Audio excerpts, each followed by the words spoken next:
आज दिनांक 22 नोव्हेंबरच्या ज्या महत्त्वाच्या चालू घडामोडी असणार आहेत, त्याचा अभ्यास या व्हिडिओच्या माध्यमातून आपण करणार आहोत. तत्पूर्वी आपण जर चॅनलवर नवीन असाल तर चॅनलला सबस्क्राईब करून घ्यायचं आहे. व्हिडिओ जर आवडला तर व्हिडिओला लाईक करायचा आहे. तसेच हा व्हिडिओ आपल्या विद्यार्थी मित्रांना नक्की शेअर करा, जेणेकरून याचा फायदा आपल्या मित्रांना सुद्धा होईल. चला मग सुरुवात करूया आजच्या चालू घडामोडींना. आणि आजच्या चालू घडामोडीचा पहिला प्रश्न असणार आहे की नुकतेच महिला चॅम्पियन्स ट्रॉफी 2024चा विजेता कोण बनला आहे? आणि ऑप्शन्स या ठिकाणी देण्यात आले आहे. त्याचे योग्य उत्तर असणार आहे ऑप्शन नंबर ए. भारत हा संघ नुकताच महिला चॅम्पियन्स ट्रॉफी जी झालेली आहे हॉकी या खेळाची, त्याच्यामध्ये विजेता ठरलेला आहे. याविषयी थोडी अधिकची माहिती आपण या ठिकाणी बघणार आहोत. हे जी काही महिला चॅम्पियन्स ट्रॉफी झालेली आहे त्याचं हे 8वं एडिशन होतं तर. आणि विजेता हा भारतीय महिला हॉकी संघ ठरलेला आहे. आणि या स्पर्धेचा अंतिम सामना भारत विरुद्ध चीन या दोन देशांच्या हॉकी संघामध्ये झालेला आहे. आणि भारतीय महिला संघाने यामध्ये विजय नोंदवलेला आहे. ही गोष्ट आपल्याला माहिती असायला पाहिजे. त्यासोबतच याचं आयोजित कुठं करण्यात आलं होतं तर भारतामध्ये बिहार राज्यातील राजगीर या ठिकाणी ही स्पर्धा पार पडलेली आहे. यासोबतच आपल्याला हा पॉईंट सुद्धा लक्षात ठेवायचा आहे की भारताने 3 वेळा या स्पर्धेचा टायटल किंवा ट्रॉफी जिंकलेले आहे. 2016, 2023 आणि 2024. या गोष्टी आपल्यासाठी महत्त्वाच्या आहेत. या आपल्याला परीक्षामध्ये विचारले जाऊ शकतात. त्यानंतरचा प्रश्न असणार आहे, इंदिरा गांधी शांती पुरस्कार 2023 देऊन कोणाला सन्मानित करण्यात आले? आणि ऑप्शन्स या ठिकाणी देण्यात आले आहे. योग्य उत्तर असणार आहे ऑप्शन नंबर डी. डॅनियल बारेनमुळे आणि अली अबू अव्वाद या दोघांना 2023 या वर्षाचा इंदिरा गांधी शांती पुरस्कार देऊन त्यांना सन्मानित करण्यात आलेला आहे. याविषयी थोडी अधिकची माहिती या ठिकाणी आपण बघणार आहोत. हा जो काही पुरस्कार आहे इंदिरा गांधी शांती पुरस्कार, हे 2 जणांना देण्यात आलेला आहे. डॅनियल बारेनपोई जे की प्रसिद्ध पियानो वादक आहे आणि दुसरे आहे अली अबू अव्वाद जे की पॅलेस्टिनी शांती कार्यकर्ता आहे. या लोकांना हा पुरस्कार देण्यात आलेला आहे. आणि पुरस्काराची रक्कम किती असते तर 25 लाख रुपये असते. हे आपण लक्षात ठेवायचं आहे. त्यासोबतच 2024 या वर्षामध्ये इतर महत्त्वाचे पुरस्कार देण्यात आले आहेत. हे त्यासुद्धा आपल्याला माहिती असणं गरजेचं आहे. कारण या घटकावर सुद्धा आपल्या परीक्षांमध्ये प्रश्न हा विचारला जातो. तसं पहिला आहे मिस वर्ल्ड 2024 याची विजेता ठरलेली आहे क्रिस्टिना पिचकोवा. मिस युनिव्हर्स 2023चा किताब जिंकलेला आहे शेनिस पलासियो. ज्ञानपीठ पुरस्कार 2023 गुंजार आणि रामभद्राचार्य या दोघांना देण्यात आलेला आहे. एम.एस. स्वामीनाथन पुरस्कार पी.आर. कंबोज यांना देण्यात आला आहे. 33वा सरस्वती सन्मान प्रभा वर्मा यांना. लता मंगेशकर पुरस्कार अमिताभ बच्चन यांना. दादासाहेब फाळके पुरस्कार मिथुन चक्रवर्ती. त्यासोबतच साहित्य अकादमीचे मराठी संबंधित जे 2 पुरस्कार आहेत ते अतिशय महत्त्वाचे आहेत आपल्या परीक्षेच्या दृष्टीने. त्यावर आपल्या परीक्षेमध्ये प्रश्न हा विचारला जातो. पहिला आहे साहित्य अकादमी मराठी बाल साहित्याचा पुरस्कार भारत सासने यांच्या तमशेर आणि भूतबंगला या कादंबरीसाठी देण्यात आलेला आहे. साहित्य अकादमी मराठी युवा साहित्याचा पुरस्कार देवीदास सौदागर यांच्या उस्वत कादंबरीसाठी देण्यात आलेला आहे. तर हे अतिशय महत्त्वाचे पुरस्कार आहेत मित्रांनो. यावर हमखास आपल्या परीक्षांमध्ये प्रश्न हा विचारला जातो. म्हणून या गोष्टी आपल्याला लक्षातच ठेवायच्या. त्यानंतरचा प्रश्न असणार आहे की नुकतेच टेनिसपटू राफेल नदालने निवृत्तीची घोषणा केली आहे. तो कोणत्या देशाचा खेळाडू आहे? आणि ऑप्शन्स या ठिकाणी देण्यात आले आहे. त्याचे योग्य उत्तर असणार आहे ऑप्शन नंबर ए. स्पेन या देशाचा हा राफेल नडाल खेळाडू आहे. तर त्याविषयी थोडी अधिकची माहिती आपण या ठिकाणी बघणार आहोत. हा जो काही राफेल नडाल आहे तो स्पेनचा टेनिसपटू आहे. आणि त्याने नुकतंच जे डेव्हिस कप असतं डेव्हिसशी संबंधित त्याच्या स्पर्धेनंतर निवृत्ती जाहीर केलेली आहे. त्यासोबतच आपल्याला त्याचे रेकॉर्ड्स लक्षात ठेवायचे आहेत. त्याने एक टेनिस या खेळामध्ये 22 ग्रँड स्लॅम जिंकलेले आहेत मित्रांनो. हा आकडा आपल्याला विचारला जाऊ शकतं येणाऱ्या परीक्षांमध्ये. हे आपल्याला लक्षात ठेवायचं आहे. याला क्ले कोर्टचा बादशाह म्हणून सुद्धा ओळखलं जातं. कारण जे काही फ्रेंच ओपन असते मित्रांनो स्पर्धा टेनिस या खेळाशी संबंधित, त्यावर त्याने तब्बल 14 टायटल जिंकलेले आहेत. म्हणून त्याला लाल मातीचा बादशाह किंवा क्ले कोर्ट बादशाह म्हणून ओळखलं जातं. या गोष्टी आपल्याला लक्षात ठेवायच्या आहेत. त्यासोबतच टेनिस या खेळाशी संबंधित सर्वाधिक ग्रँड स्लॅम विजेता कोण आहे ते सुद्धा आपल्याला माहिती असणं गरजेचं आहे. तर सर्वाधिक ग्रँड स्लॅम जे आहेत ते जिंकलेले आहेत नोवाक जोकोविच याने 24 त्याने ग्रँड स्लॅम जिंकलेले आहेत. त्यानंतर आहे दुसऱ्या क्रमांकावर राफेल नडाल याने 22 जिंकलेले आहे आणि रॉजर फेडरर याने 20 जिंकलेले आहे. या गोष्टी आपल्याला लक्षात ठेवायच्या आहेत. त्यानंतर पुढचा प्रश्न बघण्या अगोदर तुम्हाला व्हिडिओ कसा वाटला ते कमेंटमध्ये नक्की सांगायचं आहे. तसेच चॅनलवर नवीन असाल चॅनलला सबस्क्राईब करून घ्यायचं आहे आणि जर आपल्या मित्रांना सुद्धा हा व्हिडिओ शेअर करायचा आहे. चला मग पुढचा प्रश्न बघणार आहोत. नुकतेच संयुक्त विमोचन सैन्य अभ्यासाचे आयोजन कुठे करण्यात आले होते आणि ऑप्शन्स या ठिकाणी देण्यात आले आहे. त्याचे योग्य उत्तर असणार आहे ऑप्शन नंबर सी, गुजरात या राज्यामध्ये हे संयुक्त विमोचन सैन्य अभ्यास सुरू झालेला आहे किंवा त्याचं आयोजन हे करण्यात आलेलं आहे. याविषयी थोडी अधिकची माहिती आपण या ठिकाणी बघणार आहोत. हे जे संयुक्त विमोचन सैन्य अभ्यास आहे ते आपल्या भारतीय सैन्याचा अभ्यास आहे करतात आणि यामध्ये काय केलं जाणार आहे की मानवी सहायता व आपत्ती व्यवस्थापन कसं करायचं त्या संबंधित सैन्य अभ्यास या ठिकाणी पार पडणार आहे. हे आपल्याला लक्षात ठेवायचं आहे. त्यासोबतच याचं ठिकाण कुठं आहे तर गुजरात या राज्यामध्ये अहमदाबाद आणि पोरबंदर जे तटीय भाग आहे त्या ठिकाणी हे सैन्य अभ्यास पार पडलेला आहे. या गोष्टी आपण लक्षात ठेवायच्या आहेत. त्यानंतर हे इतर महत्त्वाचे सैन्य अभ्यास आहेत 2024 या वर्षामध्ये ज्या आपल्या परीक्षेसाठी महत्त्वाचे आहेत ते आपण या ठिकाणी दिलेले आहेत. हे सुद्धा माहिती असणं आपल्याला गरजेचं आहे. पहिला आहे डेझर्ट सायक्लोन जो की भारत आणि UAE या दोन देशांच्या दरम्यान झालेला आहे. सहयोगकाई जीत भारत व जपान या दोन देशांच्या सैन्यामध्ये झालेला आहे. खंजीर नावाचा सैन्य अभ्यास भारत किर्गिस्तान या दोन देशांदरम्यान झालेला आहे. गोष्टी सैन्य अभ्यास हा पॉईंट स्टार करून ठेवायचा आहे कारण हा सैन्य अभ्यास 3 देशांदरम्यान झालेला आहे. भारत, मालदीव आणि श्रीलंका. त्यानंतरचा आहे समुद्र लक्ष्मण जो भारत आणि मलेशिया दरम्यान झालेला आहे.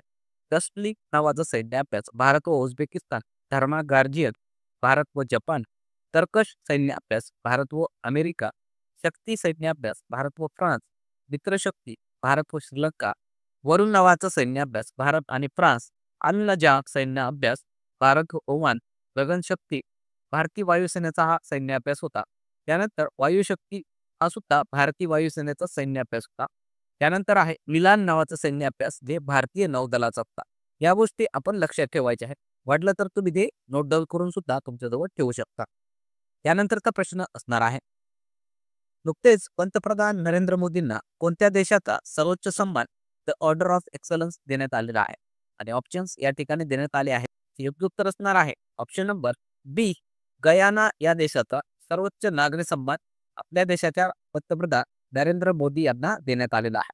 त्याविषयीचा हा प्रश्न आहे आणि अतिशय महत्त्वाचा हा प्रश्न आहे. आपल्याला याविषयी थोडी अधिकची माहिती सुद्धा बघायची आहे. पंतप्रधान नरेंद्र मोदी सध्या जर बघितलं G20 शिखर परिषदेसाठी ब्राझील दौऱ्यावर गेले होते आणि त्या ब्राझील दौऱ्यावर असतानाच त्यांनी नंतर येताना कॅरेबियन देशांचा दौरा केलेला आहे. या देशाच्या दौऱ्यांमध्येच त्याचे 2 देश आहेत गयाना आणि बार्बाडोस यांनी त्यांचा सर्वोच्च सन्मान देऊन आपल्या पंतप्रधान नरेंद्र मोदींचा सन्मान केलेला आहे. तर या जे देश आहेत ते देश आणि त्याचे सन्मान कोणते आहेत ते आपल्याला विचारलं जातं. तर ते आपल्याला लक्षात ठेवायचं. गयाना या देशाचा जो काही सर्वोच्च सन्मान आहे त्याचं नाव आहे द ऑर्डर ऑफ एक्सलन्स आणि बार्बाडोसचा आहे honorary award of freedom of Barbados. दोन्ही जे सन्मान आहेत ते आपल्या पंतप्रधानांना देण्यात आलेले आहे. त्यासोबतच आपल्याला हे सुद्धा माहिती पाहिजे की आपले जे पंतप्रधान आहेत नरेंद्र मोदी यांना इतर देशांनी कोण सर्वोच्च सन्मान देऊन सन्मानित केलेला आहे.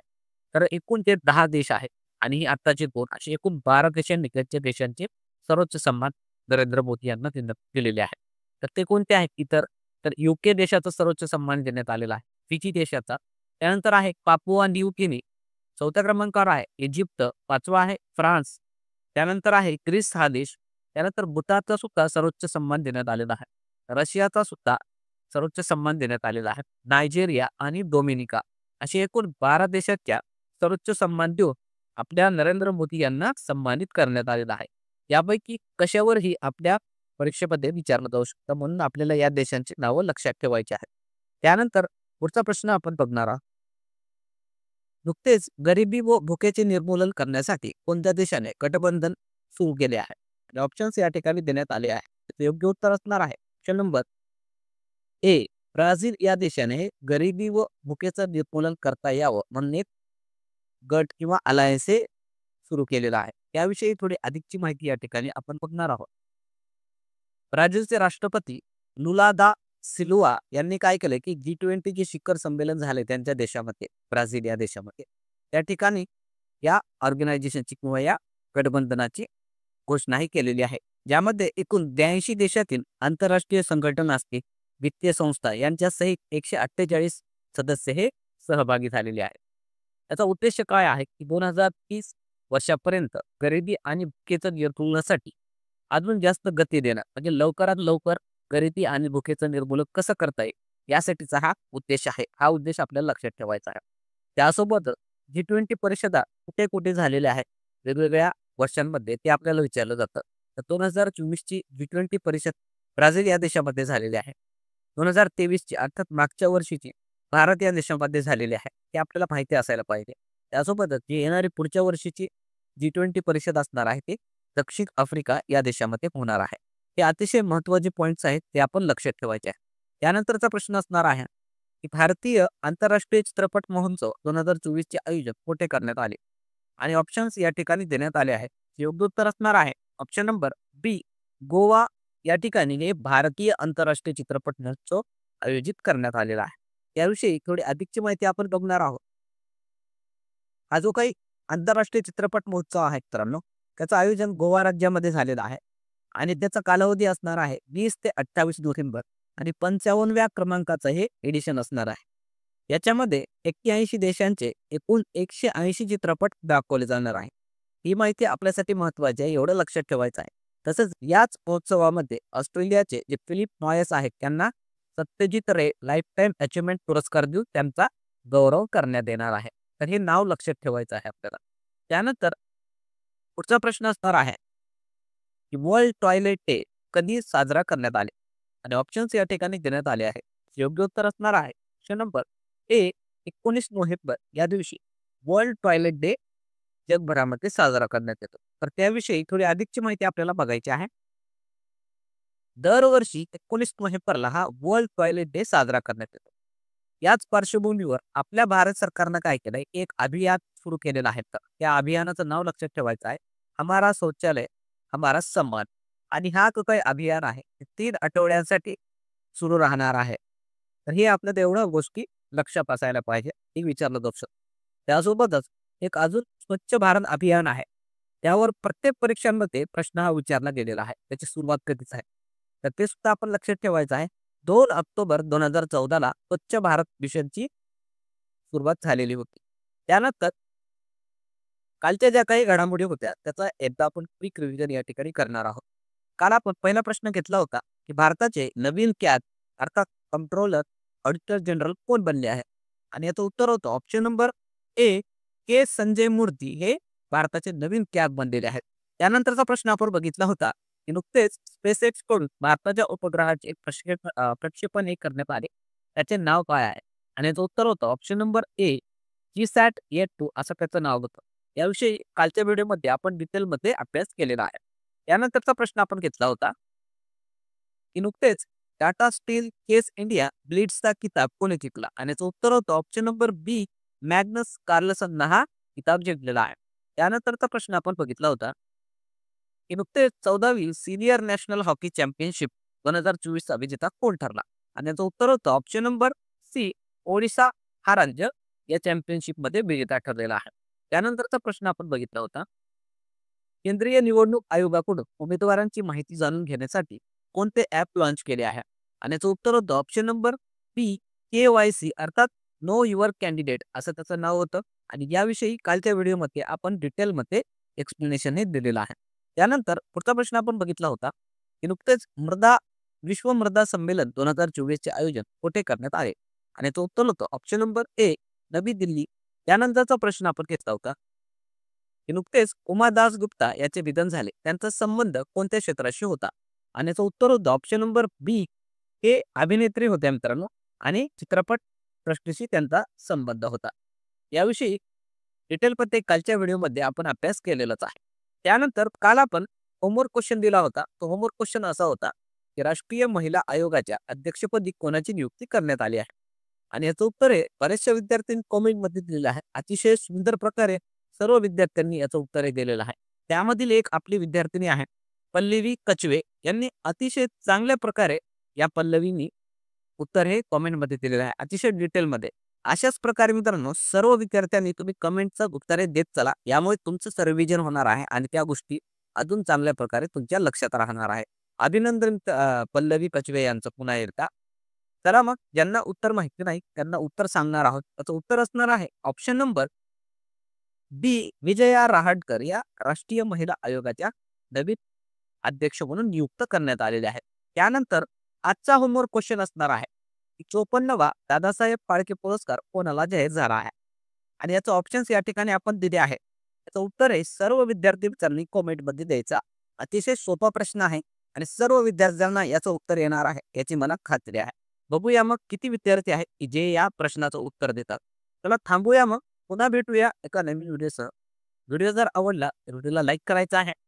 चॅनलवर नवीन असा चॅनलला सबस्क्राईब करून घ्यायचं आहे. तसेच आपल्या तिथे टेलिग्राम चॅनल आहे स्मार्ट अभ्यास 555 त्या ठिकाणी जाऊन तुम्ही लेक्चरच्या पोपट नोट्स तसेच इतर स्टडी मटेरियल डाउनलोड करून घेऊ शकता. थांबूया मग पुन्हा भेटूया एका नवीन व्हिडिओसह. तोपर्यंत धन्यवाद.